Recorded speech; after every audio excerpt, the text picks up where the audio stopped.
Milky Way images, and I'm bringing along a friend who's brilliant at it.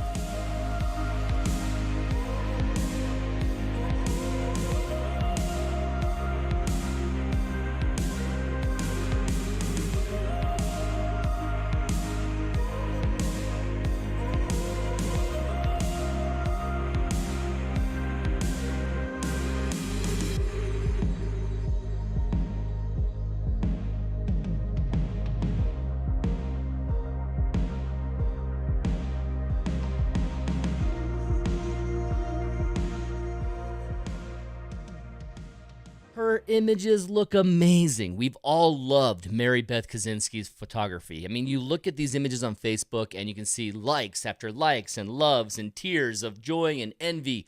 Everyone loves Mary Beth's photography.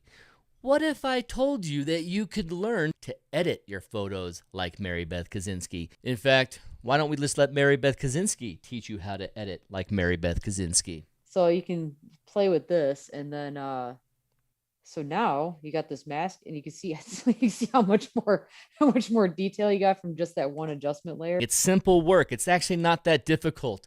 The process that Mary Beth uses to edit her photos is actually accessible for a brand new user of Photoshop. There's a couple things that I might get involved and teach you a little bit extra. I might come in there and say, okay, here's how to use the clone tool a little bit better. Here's how you can use these hotkeys, or maybe don't do this because that doesn't work. And we're going to work together, Mary Beth Kaczynski and we're going to help you master Star Trek Milky Way post-processing. What makes this course any different from any other online course? Maybe you've said this before. I've purchased online courses. I've gotten somewhere with them, but they've never really been as nice as I've wanted. I buy it, I use it a little bit, and I feel like I kind of want my money back because I didn't really get exactly what I thought.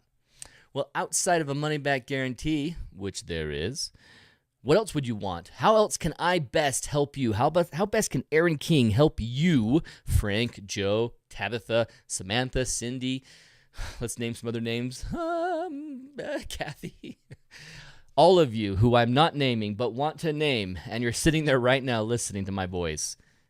How can I best help you learn this? How can I make sure that from the moment you purchase and start learning, how can I handhold a little bit more, reach in there into your life and say, hey, you know what? Mary Beth wants to teach you this. Are you learning it? Oh, why aren't you learning it? What's missing? What are you needing help with? This is what I've designed to make this course different than any of my other courses. Like the other courses, there's online course content. You have the videos and you have the walkthroughs, and you can use them. Some of you, that'll be all you need. Some of you might want a little more help. Some of you want that plus a step-by-step PDF. That's included in this. So when you watch a video of Mary Beth going through image number 1 edit, image number 2 edit, you have a PDF to follow step by step by step. She changes the slider from this brightness contrast level to plus 22 and contrast down to -8. It's written right there on the PDF to help you make sure that you see exactly what she's doing. You don't get lost. You can hit pause, check your notes. All right, caught up. I'm caught up. Hit play again and follow more of Mary Beth Kaczynski's instruction. And you go through all those images, but it doesn't stop there. I don't want you to do the edit poorly and never know that you just did it poorly. So there's going to be image reviews. I need to see the image that you created. So Mary Beth's talking about image number 1, image number 2, image number 3. These are 3 images of hers where she is providing you, the student, the raw files. The raw files are going to be in your control where you can follow her edit and not just follow the method of going to brightness and contrast here, or going over here and using a mask this time, or doing a color saturation adjustment layer. That isn't what you're going to do. You're going to follow her, edit the exact same image that you're seeing on your laptop, on your PC, using your own Photoshop at home. So now you can see when you've done it exactly like she described it. Will it look like Mary Beth's image? Will this image right here be your image that matches up with her image? Here's a student from the last class. Here's Mary Beth's image. Here's another student, and another student, and another student. Check out the images, how close they got to matching Mary Beth's style, and they still have some work. But that's just image 1. We had image 2 feedback, and we also add one more element. So let me recap. You get your online course content. You get your PDF to follow Mary Beth's instructions.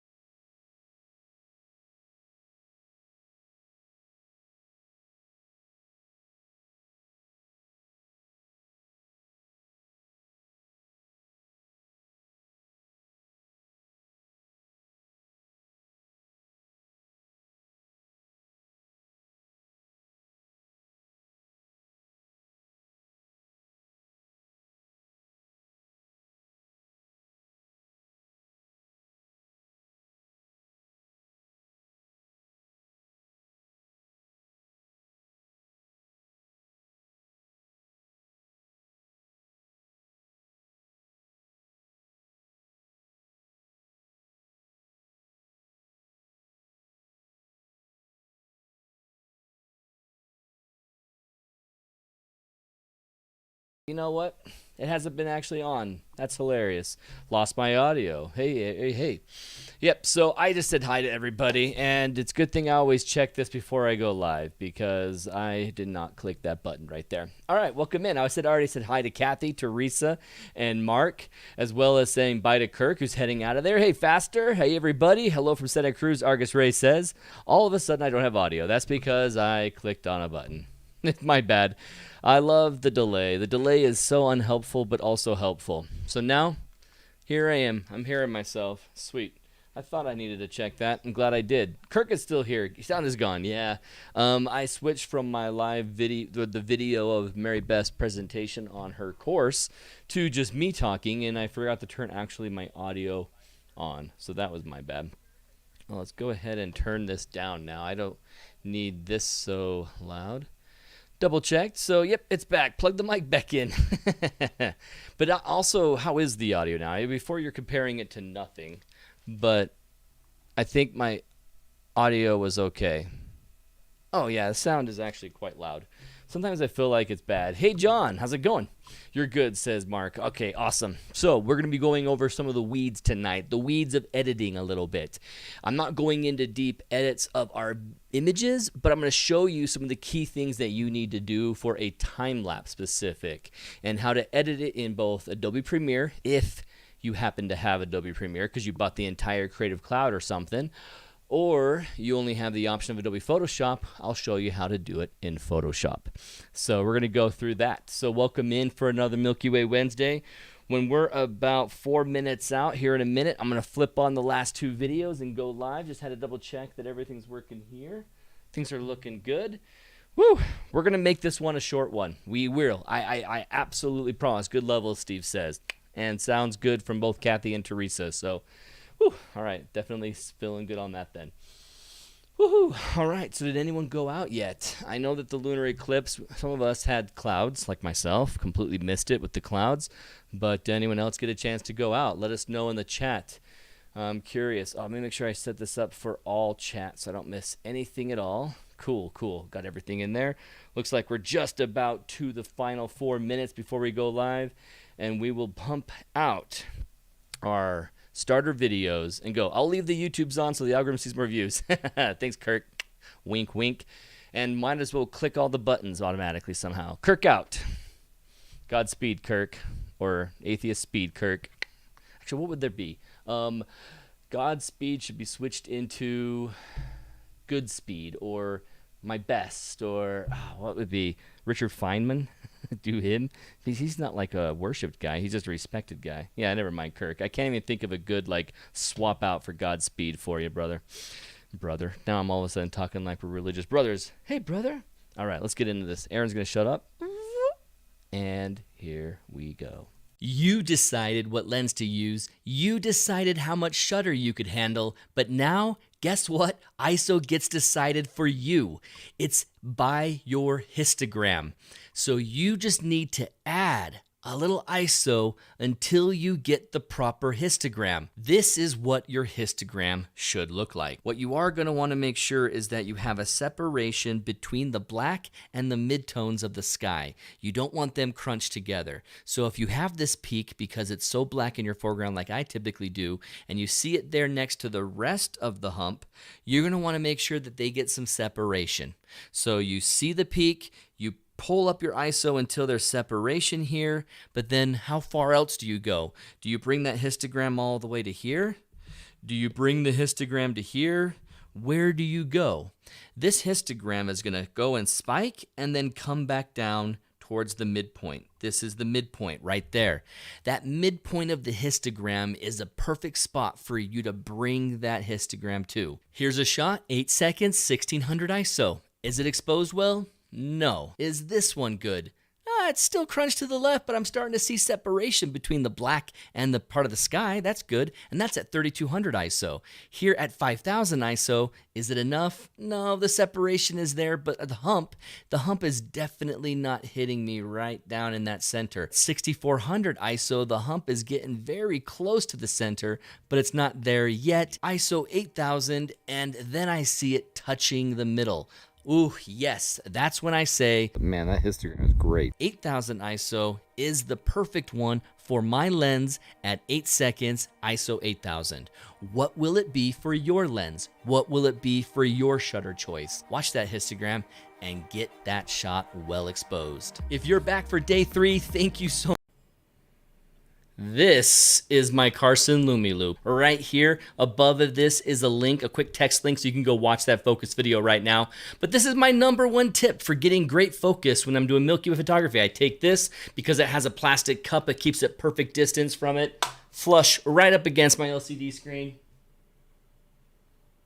And then I tweak it until I get the perfect focus. There's one more tip that I want to give you tonight, and it is one that if you have really good vision and you can see dots on the back of your LCD screen, this is going to be a quick tip to help you know, oh wow, okay, I can see the dots, I'm out of focus. Check out this clip of me in Escalante explaining it right there on scene. There's a way you can quickly see the difference on the back of your screen, even if you're not sure if you quite nailed the focus. Look at the difference. Can you notice the difference between them? This is just slightly out of focus, and yet I can tell immediately that I missed. And what is it that's giving it away? It's the brighter magnitude stars. Are there too many dots? If you start to see the stars as more than just a sea of specks of sand, but you start to see the brightest magnitude stars standing out, that's when you know you're out of focus. As I go more out of focus, watch how the brighter magnitude stars start to pop off the screen. And then here's even greater out of focus. It's so obvious when you look at it this way. If you're seeing a whole sea of stars, but there's standouts, if you have a lot of standouts, if you have just a few, look at this image. This one, you can see that there's definitely a few that stand out that are really bright. Antares, the planets, obvious ones, they're standing out. Back here, though, when I go over, there's a sea of them from corner to corner, middle, far left, far right. So if you have too many dots, that means the brightest magnitude stars are standing out. And when those brightest magnitude stars stand out, you know it's gone a little too far on the out of focus range. So try again. Awesome. Thank you for watching yet another 2-minute tip. I want to emphasize all of these tips are going to help anybody who's a complete beginner have a starting point. This might change your... All right, let's get started with Milky Way Wednesday. Hey everybody, welcome in. It's Milky Way Wednesday. I'm Aaron Keene with Photog Adventures, and we are here at Wednesday, 7 p.m. Mountain Time, celebrating the Milky Way. Welcome in. I'm so stoked to have everyone here. We got Jerry and John and Mark and Kathy and Teresa and Steve and Kirk in principle, kind of gonna pretend Kirk. And also, I didn't mention Argus Ray or Faster. Awesome. Those are the ones and Steve that have spoken so far. So welcome in. If you're new to one of these nights with me on Milky Way Wednesday, if you have a question you want to hit me up with, and I see the chat is going crazy over here, just go ahead and hit me up with an all caps question. Just all caps. That way, if I miss it while I'm live explaining something, I can always scroll up and be like, hey, Phil from North Carolina hooked us up with a question. Let me read it. Hey, Phil, welcome in, man.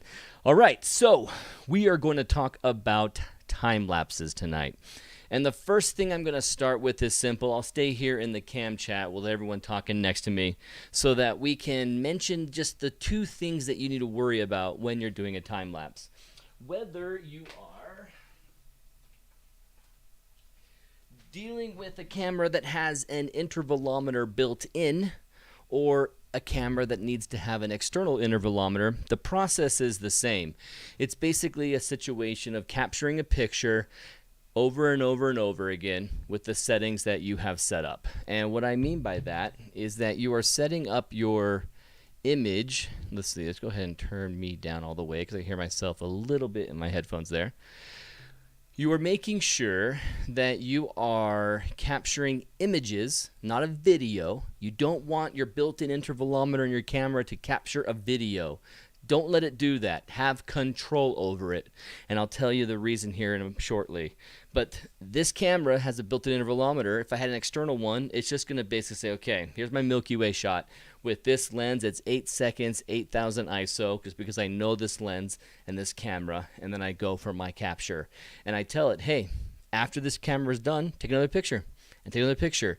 People will ask you, okay, what kind of an interval should I give? What kind of space should I put on there? Don't worry about it. Unless you're going to be there for 16 hours, 10 hours, and you have plenty of time to consider doing a long interval and you want to see more movement quicker, just go for one picture after another. When I tell my camera 3-second interval, it's really not even telling it a 3-second interval. All it's telling my camera to do is capture this picture with 8 seconds shutter, write to the memory card, and then capture again immediately. So I'll hear it go click, click, click, click, click, click, click, click, and it's just keeping going, constantly, constantly, constantly running.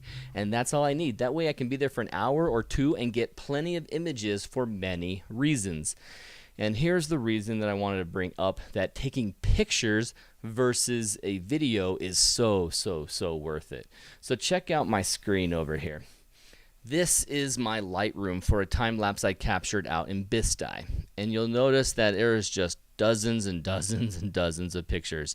In fact, if I select from the beginning to end of the time lapse, so I actually don't have the color marker there, all the way up to here, what is that? 192 images, and that's plenty of time lapses. That would be plenty of time lapses for you to work with to see the full video. In fact, let me just go ahead and open up that since I have it over here. Let me browse to it momentarily. Patience. Let's see real quick. Was it this one? No, it must have been the very end of April. Oh, no, that wasn't it either. April 13th? No. Milky Way Wednesday, April 13th. All my time lapses. There we go. Cool. So this is the pictures that you're seeing over there, the Bistai cracked eggs, and you're going to watch this time lapse happen right here as I swap over to it. And so looking at this time lapse, let me get out of this. Okay, you can still hear me while this time lapse is playing. You can see the Milky Way moving up 192 images. You can see any kind of flash or anything that happens down here, any movement of light. Watch down here. Towards the end of the time lapse, there's a little bit of light down at the bottom of this. What was it? I thought I saw a flash a second ago. Yep, there it is. So this is the time lapse of the sky moving over the cracked eggs, and here's a simple time lapse. And this time lapse will be plenty of time to see the Milky Way move at just 192 images. So looking at these 192 that I've selected right here, which coincidentally I chose the correct one, I guess because this one got darker, so it was obviously not the last picture, and that's why I did that. Having only 192 images is plenty. You're going to like it, and the two other reasons why you want it is because of this. Let me look at one of these images. Any one of these images can be in itself an image that I develop. Perhaps I really love the position the Milky Way was in towards the very end of the time lapse, and I love this shot. This is 13 seconds for the camera I used because it was my wide open Tamron lens, that one, at f2.8 ISO 10,000. And so that is exactly what I would have done if I was standing by my camera on my tripod and hit click.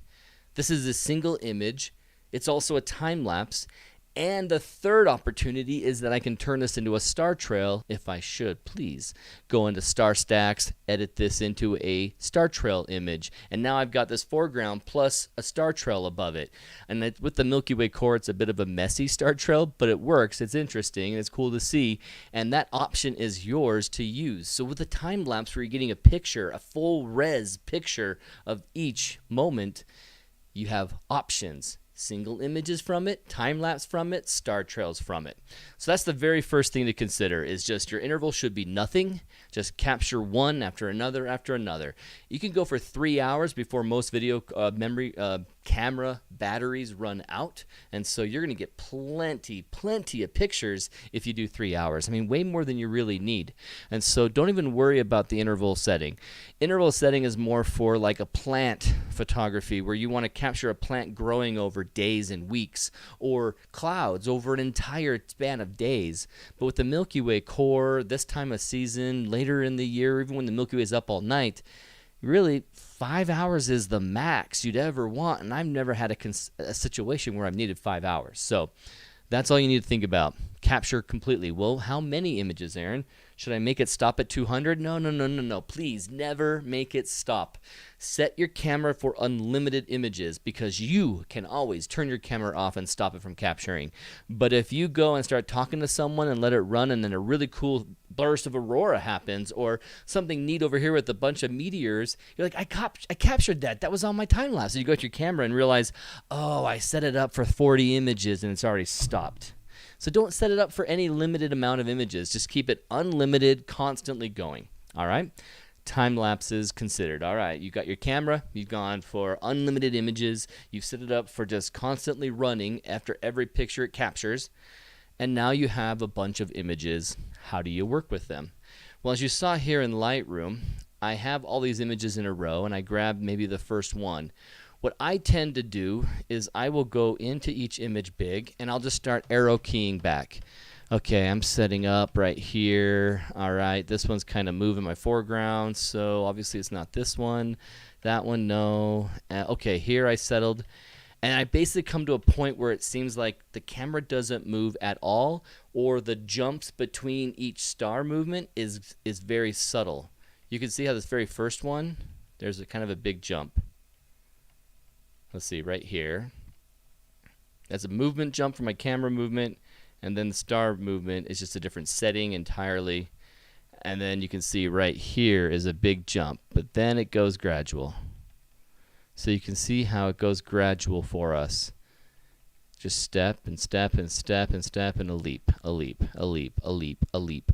Hopefully you're seeing that through the live stream, and you can see what I mean by it's obvious that the timing, so if I hit I on my Lightroom and check it out for the time, 249, 249.54, 240, 250.12, 250.30, 250.48. So I watch that timestamp as I go back and see that it's very consistent, a certain interval, and then it has a jump from 49.36 to 48.13, which is just a minute, just barely over a minute, and yet the stars moved that much. And a complete different plane is now in the view. So when I go through this, I find where I start the time lapse and I don't touch the camera anymore, and it looks like it's settled in. And now the time lapse is smooth, and I consider that my first image. And then I go to the very end of my time lapse and find out what the final image would be using the same method. And then here in Lightroom, I pick an image to edit. When you're considering a time lapse, you're going to have a dynamic change of light typically for especially sunset or sunrise time lapses, middle of the day time lapses. So I would pick in those situations an image that is kind of a neutral space. So I want to expose it for this, knowing that it's going to get brighter at this point, but over here it was darker. So this neutral image at this part of the timeline of images, it fits well. If I make this look good, I'll probably have a little bit brighter on the earlier ones, and it'll go brighter towards the end, but it won't be too blown out. So then I do my time lapse, I check the edits, and I look at them. So what I'm trying to say here, which maybe not without context, it's not going to make any sense, is that I pick an image among these, and I edit it. I go into the develop module, and I put in some settings, and I change it the best way I can to get my foreground looking interesting. In a Milky Way time-lapse specifically, you're going to make sure your foreground is visible. Noisy or not, look at this noise. Noisy or not, I'm going to make this visible. I mean, remember when I showed you this? How many of you were like, wow, that foreground's really ugly, Aaron. Oh, that corner was kind of noisy. You weren't, because as it's in animation, you just don't see it. And so you don't even think about how this is bad, because of the animation. So noise becomes a forgiven thing when you have that animation. So think more about that and don't think about, oh no, it's not perfect. Okay? So when you're on your edit, you're considering bringing up the foreground enough so there's context for where this Milky Way is.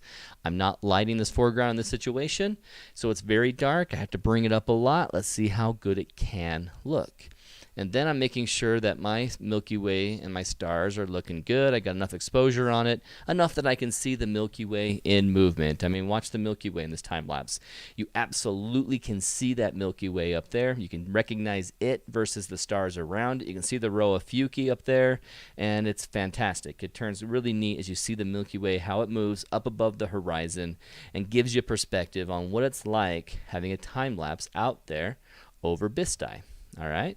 So then you've found an image that you've edited and you've given it that basic edit. You know, here in this exposure, I changed my temperature to 3930. It's what I liked for my white balance. The tint ended up plus 16, exposure plus almost to 1, contrast a bit. I did an S curve. I put vibrance a little bit, dehaze up, texture and clarity just slightly, you know, just the basic Lightroom edit kind of stuff. And I did my lens profile corrections, which you're probably having a hard time seeing it with the text right there, but you can see what I mean when I was pointing to these things, talking about what, if you've ever used Lightroom before, you know what I'm talking about. So this is a basic edit, a simple one.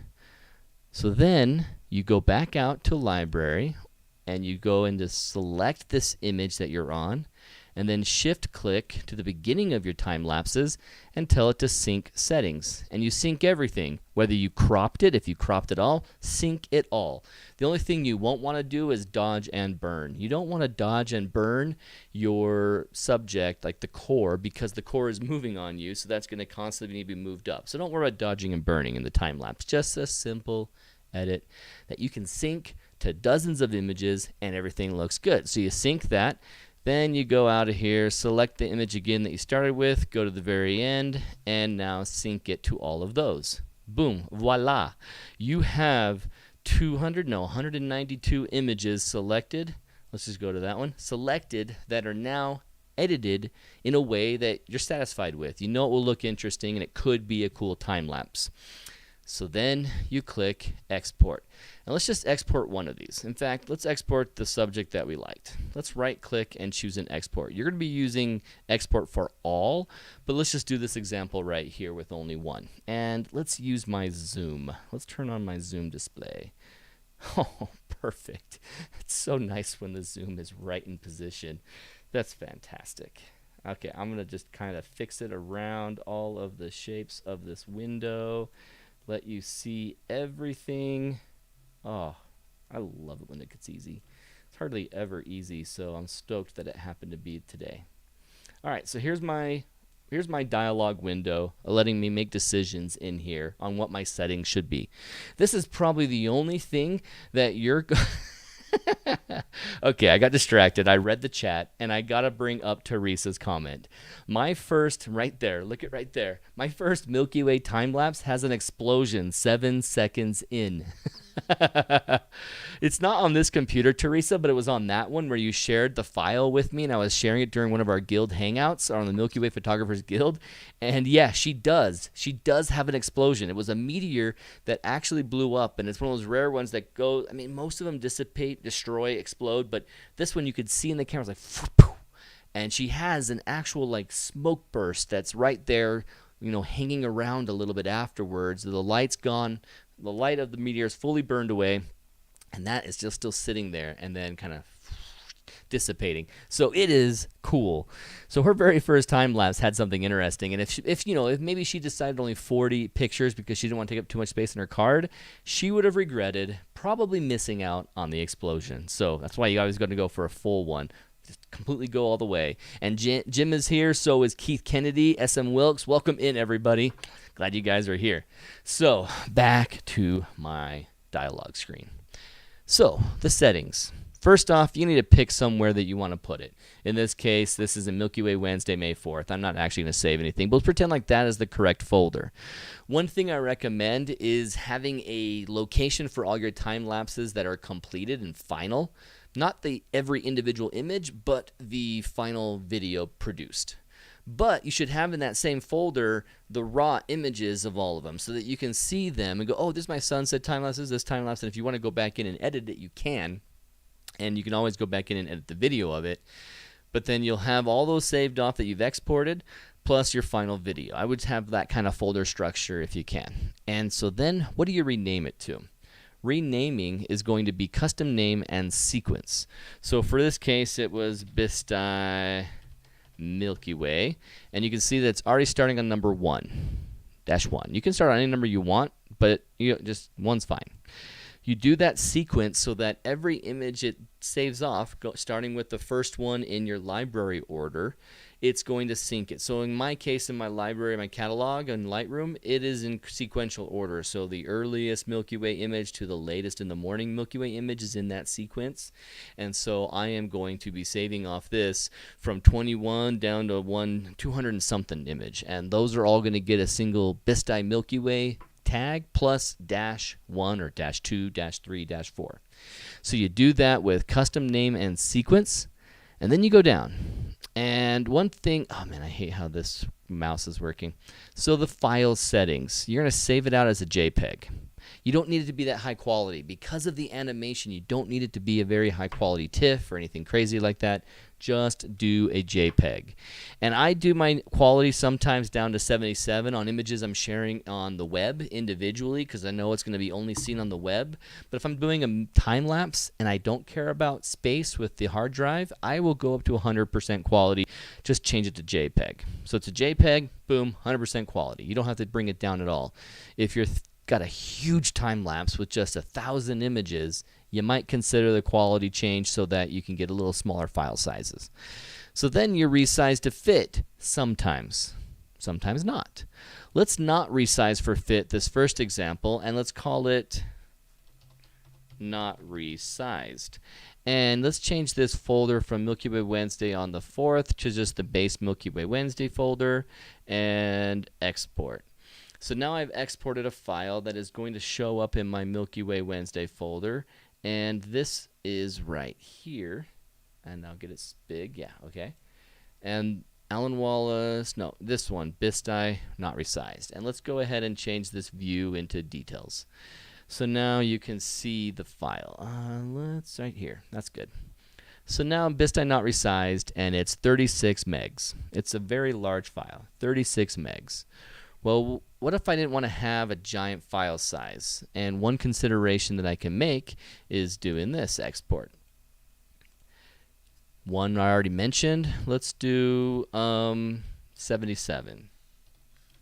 This is the one at 77. If I actually, oh, don't do that. If I actually made my quality 77, what kind of an export difference does it make? Let's go into this folder. And 77 is writing right now. You can't see it in the background. Let me go to the cam chat while it does. It was just thinking extra because it was doing some conversion. Double checking for questions right here. Ben Grimes is here. Hey, Ben, welcome in. Went out, my favorite, blah, blah, blah. First, cool, great topic, Keith says. Awesome. Yeah, Keith, you have some time lapses that I helped you make, right? We ended up making a time, oh, we got cold. We didn't do a time lapse out there at Fairyland Point, did we? Because we got really cold. It was crazy cold. All right, back to my iMac screen. So now this file, the one that was 100% quality is 36 meg, but the one that's 77 is 17 meg. Well, let's double click on this image and look at it. Here's the 77 qual. Oh, let's take off the zoom because that's too close. And then here is the not resized.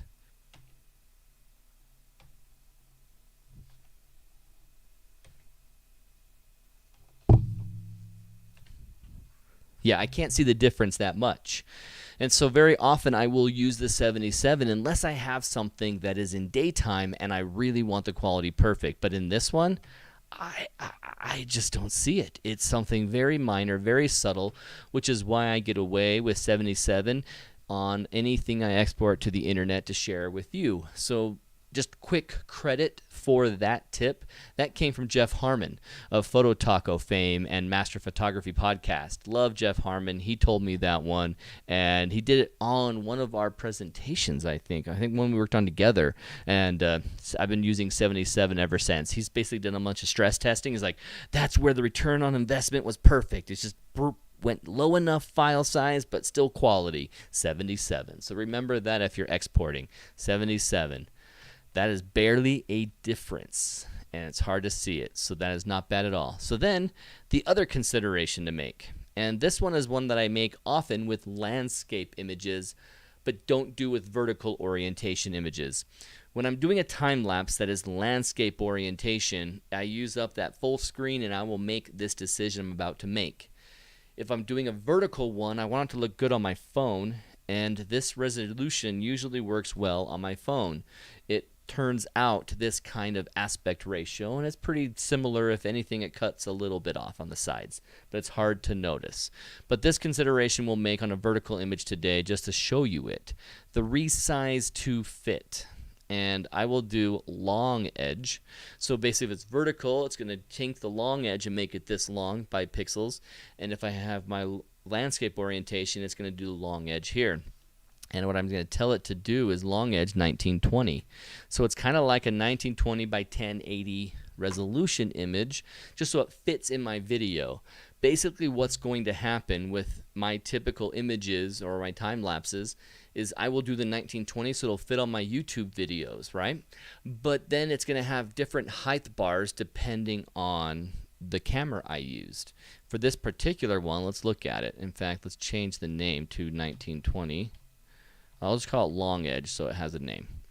Long edge 1920. Oh, it was still 77. Let me go ahead and export this as long edge, but not do the 77. I want the quality 100%, and I'm going to go back into my file size and delete this one, because look at that, at 77 it became 1 meg. That's how as big as it is now. Export. So now I wanted to make it even a little smaller. 100% quality though, didn't even cut it down to 77 anymore, and it's going to export this file for me any moment now. It looks like it's just about done, and now I have long edge -1. Let me move this over, and it's only 2.5 meg. Oh, let me bring the zoom back on so you can see that. Long edge is 2.5 meg. Not resized is 36 meg. And the 77 quality not resized is 17, basically 17.5 megs. So then the consideration there is much different in file size. But what about the size of the image itself? Let's look at this. So here, zoom display turned off.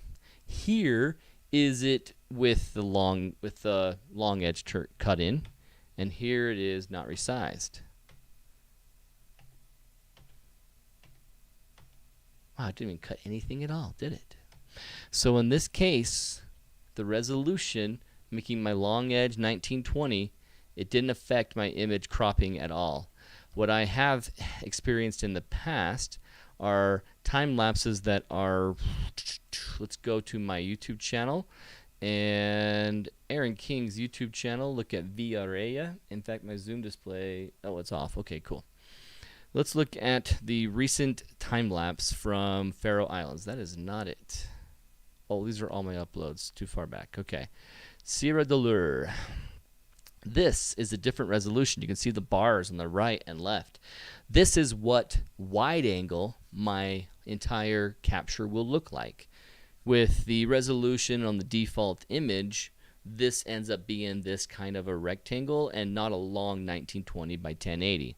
So when you make this long edge 1920, you end up cropping off some, and it just doesn't appear that anything happened on that last image at all.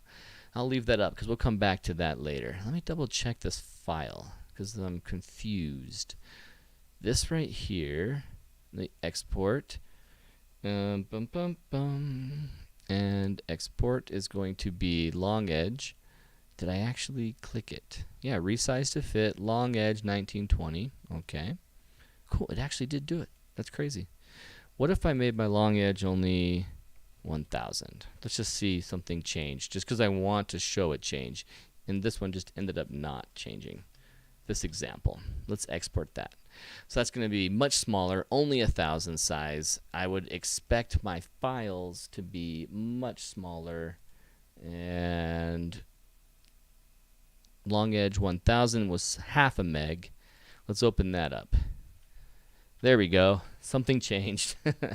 So coincidentally, 1920, this is 77, this is long edge. So this is 77 quality, complete full resolution, and long edge 1920. Didn't have to crop much of anything. I don't think I cropped it at all. But when I went to 1000, that did cause a problem. That did make it a lot smaller of an image. So it kept my long edge to only that, and it shrunk everything down accordingly to main and aspect ratio of the original image.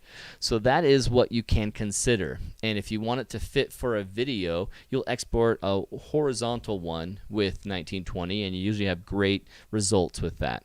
It's only with this Faroe Islands time lapse that I didn't like it, because I was cropping off too much of the sunset at the top extreme here and the land at the other extreme right here, because I had a lot of negative space in the middle in this particular framing. And so that was a challenge right there. And we'll come back to this in a sec. So now I can't do it, everybody. I just can't do it. I'm like, I'll do this one in a half an hour. It's 7:28, and I haven't even shown you how to edit the time lapse yet. I've just given you the export options. I sure hope that you guys enjoy me talking, because I sure can really say a lot. All right, let's go ahead and look at our options for working on these. So I've already pulled in here in Adobe Premiere these files. Now, one thing to consider is that I had a situation where, you know what, I just thought that quality of the cracked rock wasn't that good, and I really wanted it to be better. And so what I ended up doing is I captured the foreground on a longer exposure to make it show up cleaner, and then see what I thought about it. And if we go into Lightroom, you'll see my long capture at the end right here. So you can see how between this and this, that's quite a change. In fact, let me do even the zoom on the screen here so that you can see how much different. Oh, come back over here. So here it is before, after, before, after, before, after. In fact, let's even magnify this even greater. Cover up Aaron's face. Really magnify. All right, full window now. So you're going to see this without doing a long exposure. Got the little ribbing going on right here. Just kind of ugly in honesty. We'd already looked at this time lapse and said it's fine. And yet now we're kind of paying attention that it's not that great. And so you do a long exposure. And here's one consideration you can do in your time lapse that I don't like to do, but I'll show it to you. So in here you can see the example on the left is the original time lapse going and running right now. If you can't tell, the Milky Way is moving. And on the right, I added the foreground over it. You can see how just above where the horizon is a little higher on the right, because I just expanded that foreground to overlap the existing ugly foreground. And so you can see an example here easily how the quality has gone way up. But the reason why I tend to not do it, John says, 60 minutes is greater than 30 minutes. So why don't you just quit crying, Aaron? You're always trying to do something that no one wants. No one wants it to be only 30 minutes. So, hey, all right, awesome. I'm glad to hear that, because I can't handle making it 30 minutes. Hey, Laurencio, I don't know if I said hi to you yet. So, looking at these time lapses side by side, you can see that any sort of movement or kind of light change, just life that's happening in the bottom half of the frame is completely lifeless in the added foreground frame. And so that is the drawback. That's what the trade-off is going to be. You will have to deal with a lifeless foreground, but better looking. Almost looks like you faked it foreground in some cases if anyone's paying close attention. And Chris Whiting says you could also use stacking of some of your 192 images to deal with noise if you don't do a long exposure. So there's another option you're thinking about it. If you don't do a long exposure and just stack, you could probably come up with something that was as clean as this with stacking. It'll fix that noise that you're seeing in this frame right here, and this frame, and those frames. You can see how the noise is dancing as I change. See how that noise is dancing? That is the reason why, like even some hot pixels popped up in there. That is why stacking works. Takes the median filter and boom, boom, makes it smooth, right? Still, I will have a lifeless foreground if I swap it out that way, and that is the trade-off. Okay, so now we've got exported. We've talked about using a foreground that's still but better looking. If you're doing a tracked shot and you've got an area that you're tracking an image and you're doing your sky and now you're doing your foreground and you decided to do a time lapse somewhere in there at the exact same point of your tripod, you could use your foreground exposure for your time lapse and then see the sky look really awesome. It's a consideration to make. I personally won't, despite the quality of difference. I love the difference in quality, but I just like seeing this go better. So I will lean towards low-level lighting, and I'll use that light to light up my foreground and make it cleaner so that it doesn't have to have a change in, it doesn't have to give away to one single image that's overlapping there. So that is my priority when I consider the decision, but you make the decision as you please. So I've exported these pictures, right? All of these are exported, and now I pulled them up into Lightroom. Well, let me show you, oh, I'm sorry, this is not Lightroom, this is what's called Adobe Premiere. Let me show you how to actually do that. And in fact, I am going to want this zoom display. Let's see where it ends up on this situation. And let's see if I can shrink it from my over-exaggerated version and find it on the right part of my screen. As you know, as I've explained in the past, this is basically the entire screen, just I crop down and show only certain segments and then magnify it by zooming in. So I am going to, oh, can you just please cut down? Why won't you do it? All right, we're going to cut down here, because then I can show you this window extremely magnified. Aha! All right, so down here in this window in Adobe Premiere, this is called the project window, the media browser and project window. So if I move this, you can see how everything up here, here's the clip that you finally edited. Say you chose one of these clips and you wanted to see their effect controls. If you ever use Adobe Premiere, this is what you've got. This is kind of a window, a typical default layout for the workspace. And so I'm going to pull back and focus on this window down here, and I'll let it be in duplicate right here just so you can see it well. I'm going to click on an empty space right there and do an import, and I'm going to navigate to my time lapses, and you can see how I set it. Have a location, take the zoom off, have a location in your folder structure for the finals of them, and then have one here in these missionary video. I need to get that off to a different location. So let's just move it onto the desktop. Cool, because that's another video that I helped the missionaries of my church make. And so right here, these folders, North Shore, Devil's Tower, Bistai, they're the actual raws from Alien Throne 1 all the way through to Alien Throne 412. And then the cracked eggs that we've been talking about, 192 images of it. So then how do you open this up correctly? I better use the zoom again. I better move this down closer to here so you can see what I'm talking about. All right, zoom display. Waha, yes. Okay, so what you're going to see or not necessarily see, let me cover my face so you can see where my mouse goes on the other part of the window. See my mouse over here? Yeah. I clicked on Cracked Eggs 1, not 2, not 3, just 1. Click on the first one. And then down here you'll notice that there's this image sequence question. Check it if it's an image sequence. On a Mac, you will have an opening option there. You can open up some options. You can click a little caret, triangle, and then it opens up what says eventually image sequence. And then you hit the checkbox and then go with, I'm seeing some text come through. This image sequence, once it's checked, it'll recognize, okay, there's this cracked eggs, sequentially written 1. I'm going to find everything that's cracked eggs from 1 all the way through. If by chance you missed 175, well, let's go right here, 173, let's do 174 by example. So you missed 174. You have 173 and it jumps to 175. That sequence will end. It'll end right there and only import up to 173. So basically it'll go in no number order all the way until it changes number or changes file name. And once it sees that it's 192, it grabs all of that and imports it in. And here right there is Cracked Eggs 1, but as like, oh, I'm sorry, buddy. I didn't realize my cat was down below my desk, and I stretched my foot out right onto his face. Sorry, bud. So I hover over this, and you can see that it's actually animating a little bit because all those frames exist. And so this is my video. And I drag it onto Adobe Premiere, and it becomes this video in the timeline. And so now you look at it and go, okay, well, this isn't fitting this window. Of course, you can't even see that. This isn't fitting that window, so let's make sure that this fits there. I click on the frame, I got effect controls, and I change my scale. And I change my scale to fit the window of whatever size I'm doing.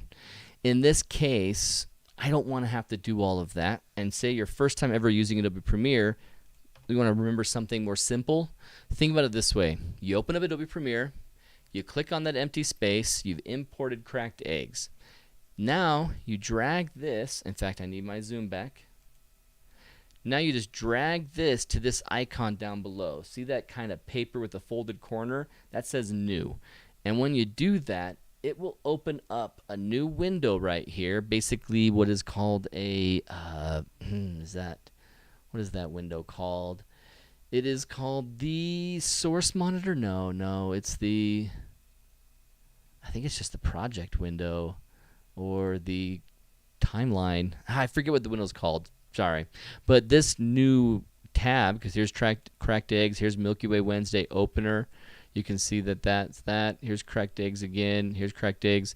Well, you can see that this is set now in these settings for exactly the size of my picture. And if I hit Control M and told it to export a movie, it's going to see the resolution of this and just go with it. So the output down here says 4,285 by 6,427. That's the resolution of this video now, just using that space. It's not going to have any of this black. It's just going to be up to that size. And so if I chose this 1080p, it would have black. But if I choose my preset, let's just go with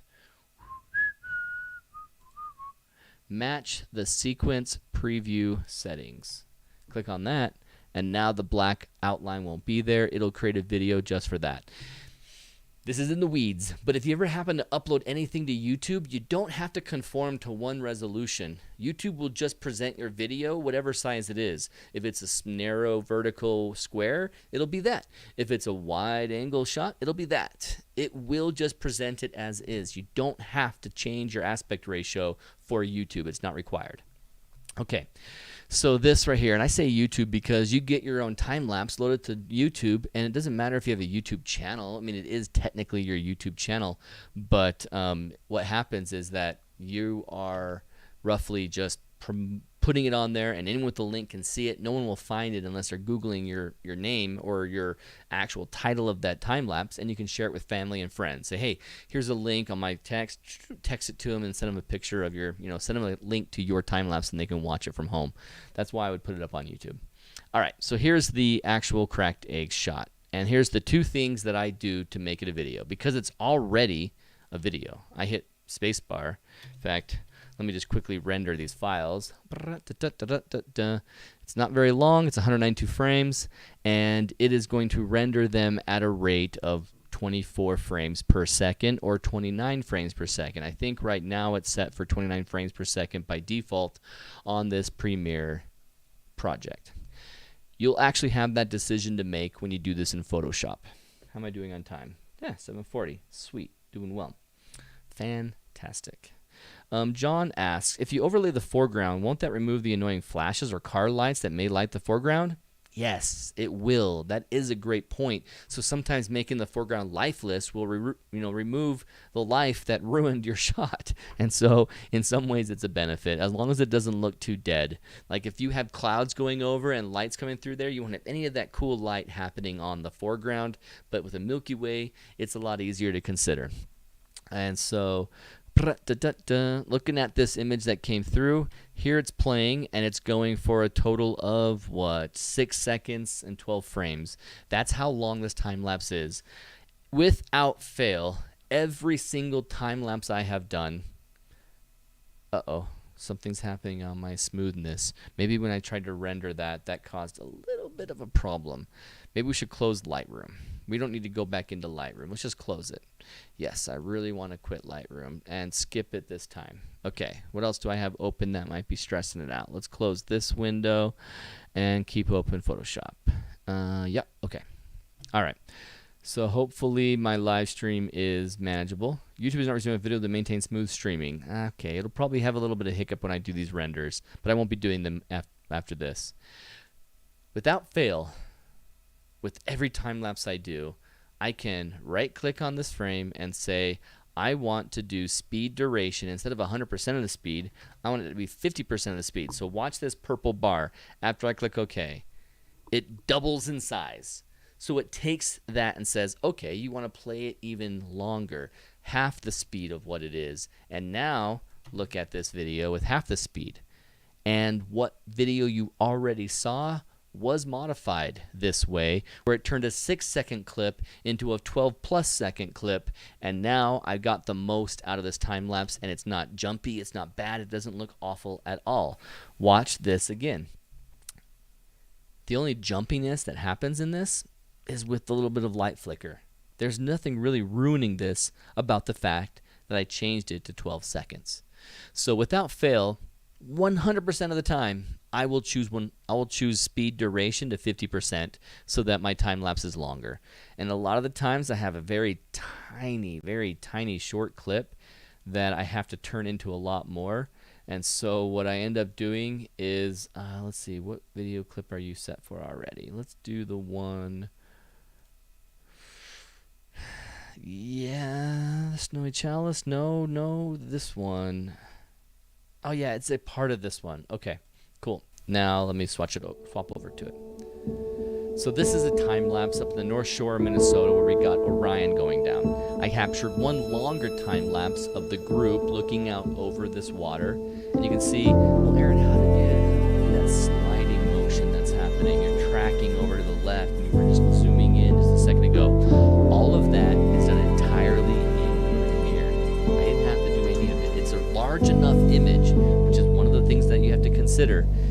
Am I good enough at Adobe Premiere? Can I do some of these kind of techniques? If you do, and render or export out your images so that they are as large as they are. That way you can use that 4,000 by 6,000 resolution image, zoom all the way in, and still be at what is technically a 1080p resolution image zoomed in that far because you have so much to work with. If you were to bring the size down, long edge 1920, then now you have less to work with when you zoom in and you start to stretch some of that resolution that you minimized. So dealing with 36 megs per image on 200 images can be worth it if you want to zoom in like I'm doing here and making changes. So that's something to seriously consider. In fact, can I possibly, well, I'll just see what I'm doing on time and I might come back to that afterwards. All right, so then after this clip from Orion, you're going to see us at the Milky Way with the sun, with the moon rising over the hill. And what you're watching in this time lapse is a total of like 30-something images. That's all I could pull off before time was over. Oh, thank you, Kathy. I didn't even realize the music was playing because I turned that off. And so I didn't realize you guys were listening to that really loud music while I was saying all of that.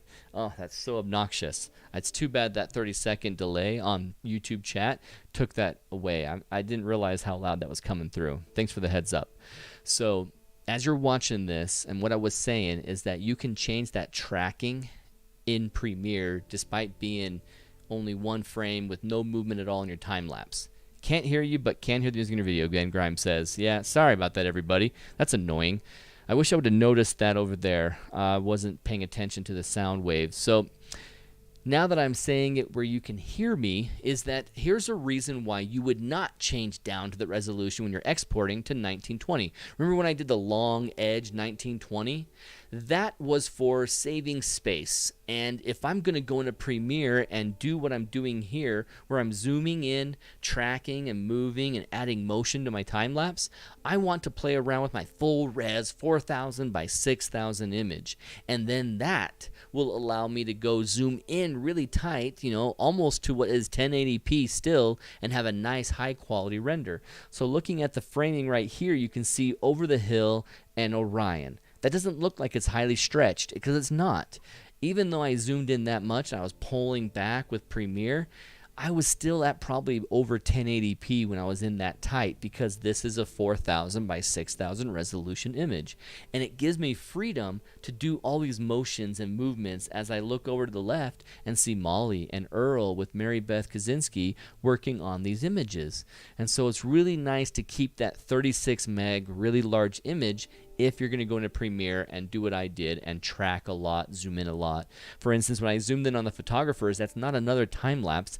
That's just that moment where I just zoomed in there and replaying and replaying and replaying this time lapse over and over. In fact, that entire segment is 30-something images. And I keep replaying it and making it last this long because I focus on different segments of the time lapse at different times. And that's something that if you're part of the Milky Way Photographers Guild, I'm going to be sharing a video where I teach that, where I taught it in the past, and I show how I move around in Premiere, and even tried doing it in Photoshop, but I think I got better at it since then, because it's kind of a learn as I go scenario every time I show it off. But you can move your frame and pull in and pull out and make really neat time lapses, and I'll go through it with the Guild, but I won't do it over here on the YouTube channel. So now that we have resolved that music, sorry about that everybody, and I kind of repeated what I said so that you got it, let's come out of this clip and go back to my iPad screen. So if you're, the screen of my Mac. Sorry, that is all the terms that I've used on this software, but that is actually a PC. This is my PC screen looking at Premiere. So as you're looking at this image, now I have the full time lapse, and I can render it and make a video of it and longer, and that is what you're seeing in this. Well, when you looked at this frame, let me zoom in back to my screen. When you're seeing this window, that's all of it. What about the zoom? Would the zoom help if I change this and go over to here? Yeah. You got to see this, even though I am not going to be your source for teaching how to use Adobe Premiere, but just so you get some context, what I'm talking about. These elements down here are the videos. Here's the added foreground. I guess if I turn it off and on, you won't actually see a difference. This is the text that says added foreground. Here's the actual foreground image, and I can drag my timeline through here and see everything. So I'm repeating those time lapses one after another, side by side, and this is what my timeline looks like when I do that. And you can see that down here is the Milky Way Photographers Guild, but that isn't visible. This is where Milky Way Photography Wednesday, and over here is covered by this other frame. So, you can't see that either because I have the zoom on. Let me turn off the zoom. What I was saying is here I got this image of Milky Way Wednesday showing up, and that's not showing up here because all these other things are in the way. In fact, that one. all of those had to turn off. So these are the layers that create that final time lapse that you're looking at over there. And all of this is Premiere, very simple to use. You pull in your image, even if you just did this and did nothing else, it's fantastic. The last thing I would recommend if you're doing something neat for family is have music if you have anything. In fact, what do I got already on here? Let me change size so I can see large size pictures. I'm looking at another folder you can't see. And I'm just seeing if I have any downloaded music that is still sitting in my downloads folder. Stuff from my Epidemic Sound that I use for my YouTube channel. Nothing fast enough, but the basic idea is there that you understand that you can add music and put it underneath this and have a time lapse that slowly moves the Milky Way in the sky and interesting music going on there. And if you guys join on the Guild, you can see that rest of the video where I show how to add in music and how to move it around, and we'll also talk more deeply about it. So I'm going to put that video out there in the next couple days on the Guild. In fact, Let me promise this right now. Today is Wednesday night. I'm going to put it out there tomorrow by 7 p.m. so that if you were to join the guild on the 3-day trial, you could watch it with the trial. And then if you wanted to not stay among us for the $5 a month, no worries, get out and you saw the video that you came for. So I will put it out by tomorrow night 7 p.m. so that you can watch it there. It's a replay from an old Milky Way Wednesday where I went through it for the guild, and I think it was only for the guild originally too, so it's not been on my YouTube channel to be found, and it'll teach you those elements. And I'll also probably add a segment or two because I want to clarify some things that I was practicing on live stream during that Photoshop segment. Okay, so this is Premiere. Just simple, pull it up, render the video out, bada boom. And if you ever wanted to learn the settings, the export settings, it's simply let's go ahead. Might as well. We need to give you that information. And I'm moving my zoom around. Oh, I hate when this fights so hard.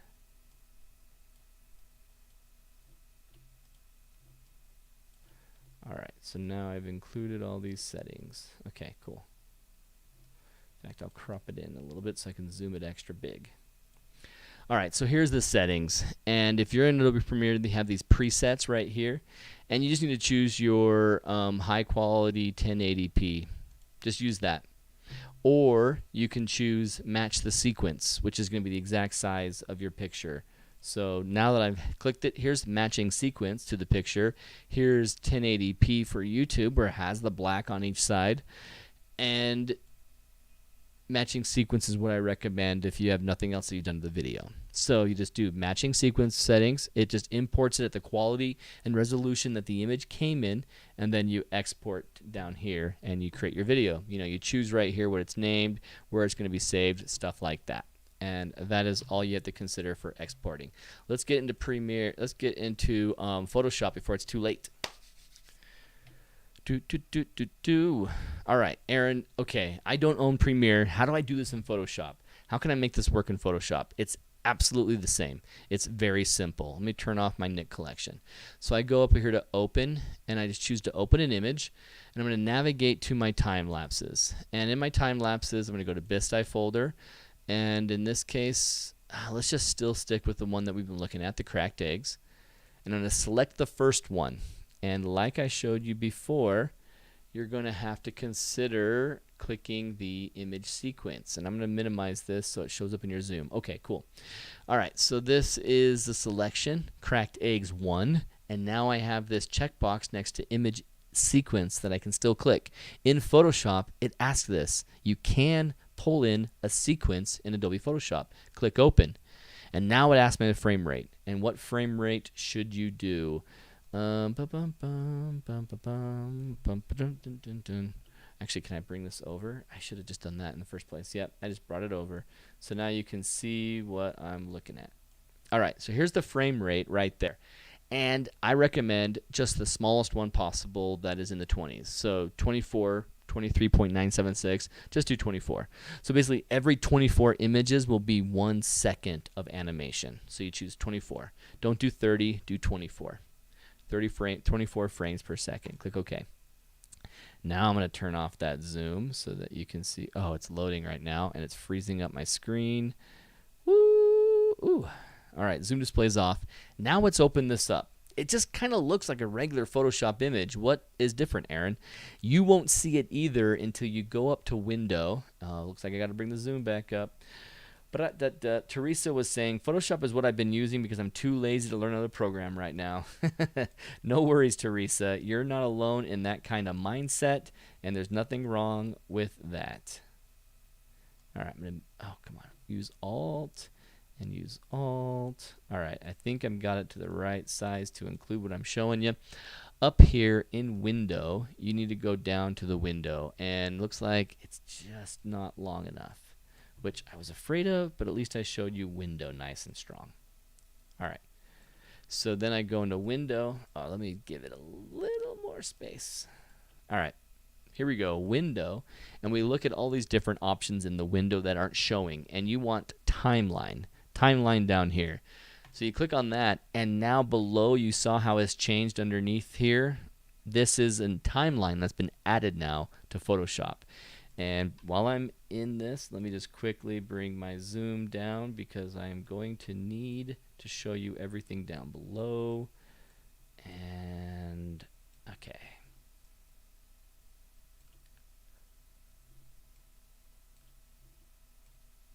Maybe I don't want to go that big. Let me go back so I can make this even bigger. Okay, so this is the timeline at the bottom of the frame. And you can see that below my image is here, and it has this information. I have a video group, has this layer. It's looking a lot like Photoshop or Premiere, but there's some differences. For instance, I can't just right click on this layer and tell it to have a different duration, or can I? Well, let's change this. Oh, the slider goes from 4 seconds to 8. Okay, that's not helping me. Speed, I can change my speed to 50%. So let's go ahead and change my speed to 50%. So I hit 50%, and it doesn't look like anything's changed, but underneath it really has. So I can keep stretching this out, and it's now gone to that 50% length. So let me double check what that speed is. 50%, and now this length is longer, but I had to drag it out to see it. If I hit spacebar, it'll play through my time lapse, but it's going to take some time. You can see how down here in the bottom, it's going to do some rendering. I'm not going to do any of that because the live stream will crash a little bit because this is going to be a little more intensive. But this right here is a video that then I can click up here and do a file export and say render video. You can't read that text, but it just says render video right there. It'll open up a dialog window, and I choose my settings, and basically all the settings that come in right here are the defaults. Just use the defaults. That's what you have to worry about. And so just to show you them, because you might be slightly curious, I'll do this, but we don't really need to crop in on this too much or spend too much time on it here at the very end. So this is the dialog window. The settings are exactly H.264 like you need. It's the exact size of your image. Go for that. When you're using Premiere, you can make some decisions. Doing Photoshop, just keep it all the same. Just keep it exactly the same that it comes into. All you have to do is name it and choose the folder that you want to save it to, and then click render. And it'll render a movie for you and give you a movie out there exported as a... I want to render it right now and show it to you, but it basically comes out as an MP3, and there you have it. You have a video. So the only thing that you should consider doing is down here is a space for an audio track, and you just need to drag a song in there or click on this and say, I want to add audio, and then you go to your files. Let me go to UPM Unite. This is where they're working with the missionaries, and show you their, because you'll see some song files there. And we've got stomp logo intro. Well, that's not a very good option. Let's do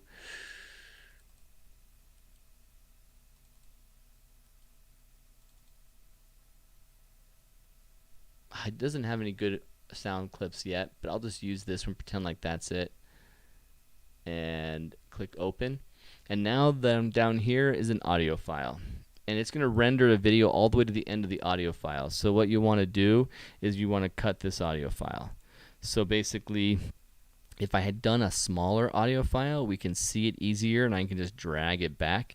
But now that it's huge, I need to do something down at the bottom. And if I don't show you this on Zoom, I'll regret it.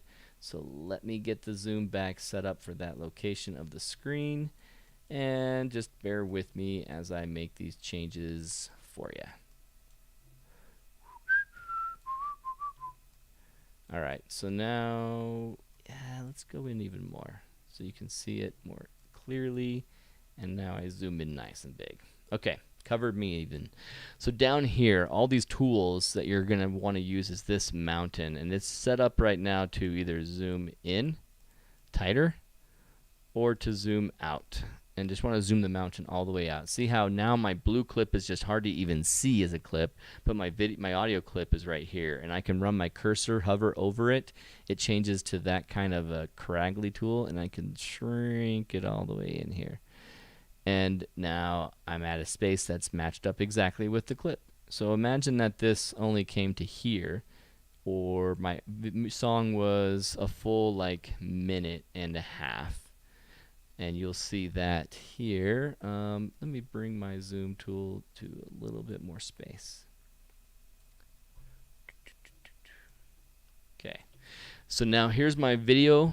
Here's my audio. I just got to hover over this space and bring it to the video. And then I can right click and have a fade in of, a second and a fade out of about 4 seconds. I mean, I would just do like 2.5 seconds or 4 seconds. Let's just do 4. Let's just change this to 4, this to 4. Come on. So now there's 4-second fade in and fade out. So now my video, if I was to play this video, you would actually hear the audio kind of fade in, and then you hear the audio fade out. And that's it. That's all you'd have to do to get your video plus audio and work with that. I just killed the audio so I wouldn't have any problem with it, because it's an audio file from them recording a presentation, and you just don't want to hear all that coming up on the screen. So using Photoshop is simple.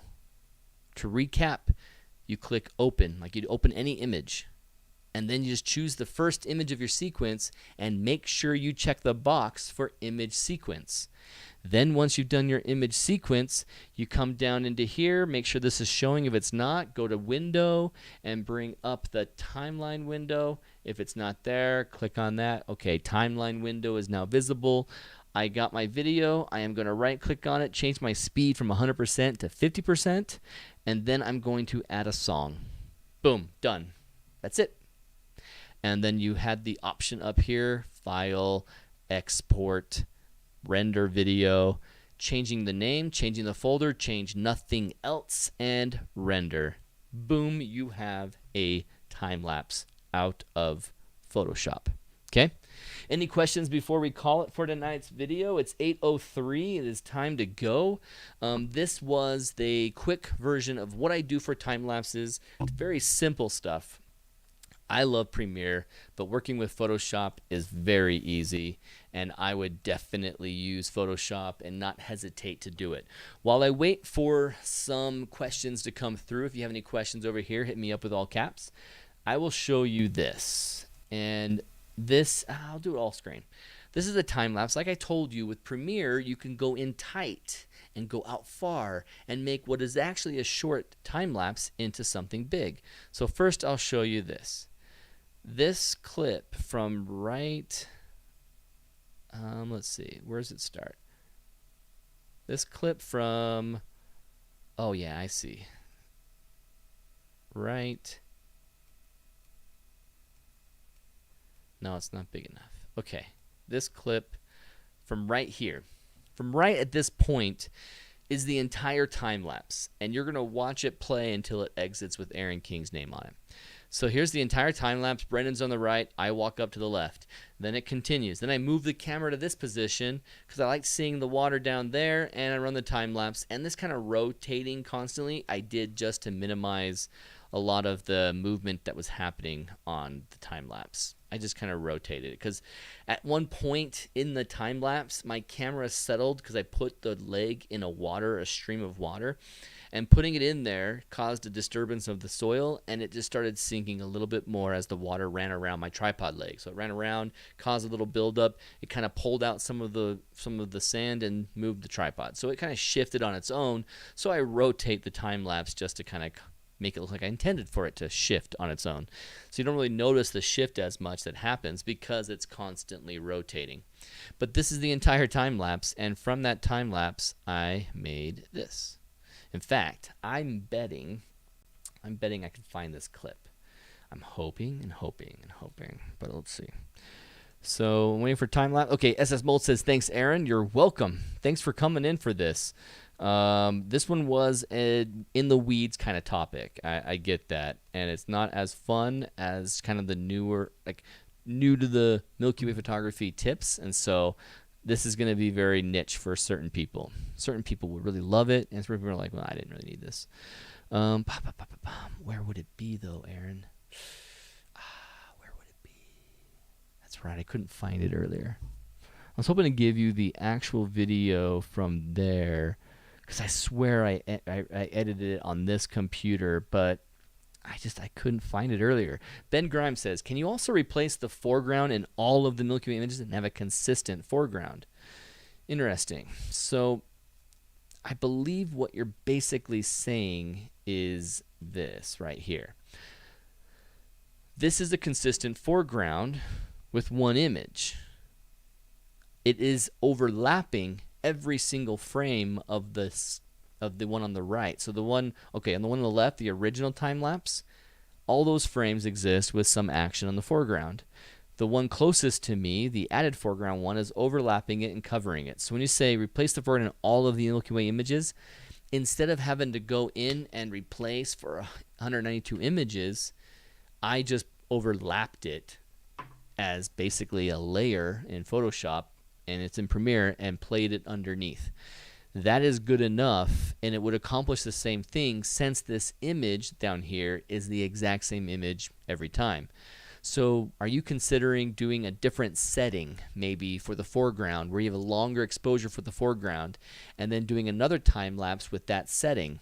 Oh, I mean 192 images at 30 seconds, right? So we just got to figure that's, 2 a minute. And so if I take 192 divided by 2, that's 96 minutes of time to get that. And so in a time lapse that took me about 40 minutes to capture, I'm going to have to do another hour and a half just to get the foreground to have as many images that I can blend in, and they're at different times. And so that's tough. That's tough to consider if that's what you're saying, Ben. I'm curious how you mean it. If you want to rewrite the question, if I'm misunderstanding the question, hit me up. Jerry says, I use Cyberlink and Power Director. Been using it for time-lapse since way before I started shooting the Milky Way. And so this Cyberlink and Power Director is probably really helpful because it probably has a built-in bulb ramping system. And that means that it is going to start off on a setting that's nice and then understand that you need to up your exposure for, say, getting darker, and it'll ramp up for you. You program it. So for instance, I know that my Milky Way setting on this lens is going to be 8 seconds, 8000 ISO. And so then with this camera, 8 seconds, 8000 ISO, but then on, say, a sunset, I need to have a setting that adjusts. So maybe on the bulb ramping, it's set to auto ISO. Well, let's just keep the ISO at 100, honestly, and then it goes all the way through that process, and then we'll program to ramp it up to my settings that I set for the Milky Way. Depending on the tool, it has different ways of handling that. Kirk was here. He'd be telling you about LR Timelapse Pro, which is a terrific, if you ever want to do the Holy Grail time-lapse where you see an exposure of daylight to go to sunset, to go to Milky Way, and back, whew, that's where it's money. And that's what Kirk got with LR Timelapse, because it ends up, you change your camera settings. You watch the sunset happen, then you change your settings. And you watch the sunset go to dark, then you change your settings. Now you're doing Milky Way settings. So you've got 3 different time lapses without moving your tripod. But then you get this weird jump of exposure settings to these exposure settings. And then they jump to the final exposure settings. And that happens in a weird jump. Well, LR time lapse will kind of go back 50 or so images and gradually transition the settings up to these settings, and then it'll transition them down to the next setting, and then those images up to that setting. And so they kind of blend them. There's an interpolation between the 2 settings, so that instead of a sudden kind of, there it is, it's changed, it just kind of fades into a more exposed capture, and it doesn't look weird at all. And that's where it's money to use LR time lapse. Jerry says, I've never tried the 50% trick. Need to give it a try to lengthen the playtime. Exactly.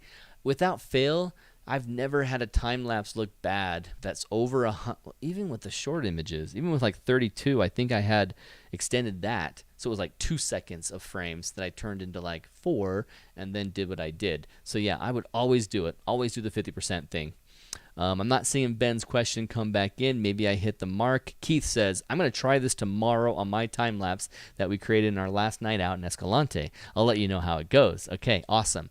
That time lapse was in a night that the clouds were there, and Keith and I might be able to pull out that Milky Way with that time lapse. One thing that I mentioned to people who've never done it is if you have clouds and you can kind of not see the Milky Way, but you see a few stars there and a few stars here, you do a time lapse. What ends up happening is as the motion of the clouds move over it and the stars stay consistent, you start to see that Milky Way. Let's put the clouds in front. You start to see that Milky Way really clearly behind the clouds sometimes. So it ends up kind of pulling that Milky Way out from a dark, cloudy sky where in a single image it looks like nothing. But with that full animation, and you see a little here, and a little here as it keeps moving, it kind of creates something that's visible. We'll have to show you that off sometime in the future. Jerry says, I use the LR time-lapse for smoothing and deflicker when bulb ramping. Exactly. That smoothing I was talking about, plus any deflickering, because sometimes you might have a weird flicker that happens from a shutter release, aperture, different reasons. You'll have a flickering that'll happen. I had it the worst with a telephoto lens in the daytime at a sunrise in Jackson Hole up at, I guess I was in Grand Teton National Park. That had flickering with clouds in the top of a mountain that happened in the other areas I'd been. Never had the problem the same. I did a long telephoto lens out in Yosemite up in El Capitan looking at the clouds running up against the side of El Capitan. No flickering issue whatsoever, but I did have it that one day at Grand Teton, so I could have fixed it with LR time-lapse.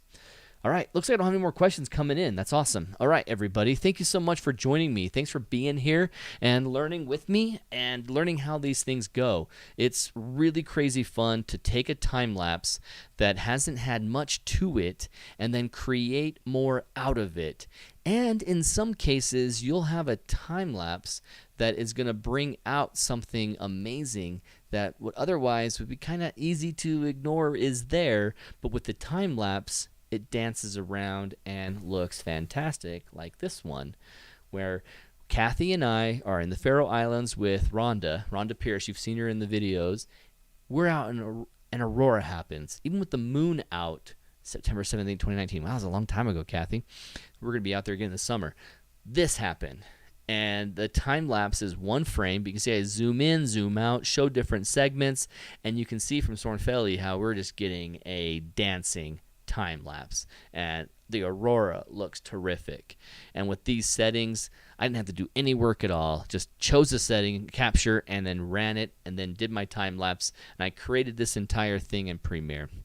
And I just that easy. It's just that easy. It's so cool to bring out something from nothing, or to have something that is amazing that, well, frankly, has just terrific view of a daytime time lapse of conditions around you. Hanging out with you is fun. Thanks Teresa. Thanks Aaron from Jerry Thompson. And here's a time lapse of another Faroe Island scenario where Kathy and Rhonda and I were enjoying a inversion of clouds. And it looks like my Lightroom, okay, there it goes. Okay, it's running. Look at those clouds come blitzing through there and the way that they pushed up against the rock of the island. It's so gorgeous. Then that transition to dark, there was no bulb ramping, so it just got darker and darker and darker. And now the aurora came out with the continuation of inverted clouds, and we were just beyond ourselves excited. I was so excited I had to run off to the bathroom. I was so excited. It was so amazing. Gosh, I love this day. And we had almost a full moon, so can turn something out with a time lapse that you can't get in a single box. There, Aaron Whitlock. Hey, Aaron. Oh, I'm sorry, Tenzin. I did it again. I keep putting my foot on my poor cat. My foot's kind of a villain, not a poor foot. Sorry, Tenzin, buddy. It is gorgeous. It is awesome. And Jim says thank you. Good night. Or John says thank you. Good night. Thank you, everybody. Thanks for always coming out here. Hey, it's Rhonda. She's with us tonight. Yes, I know, right? Wouldn't you love to get back out there and see that again? Man.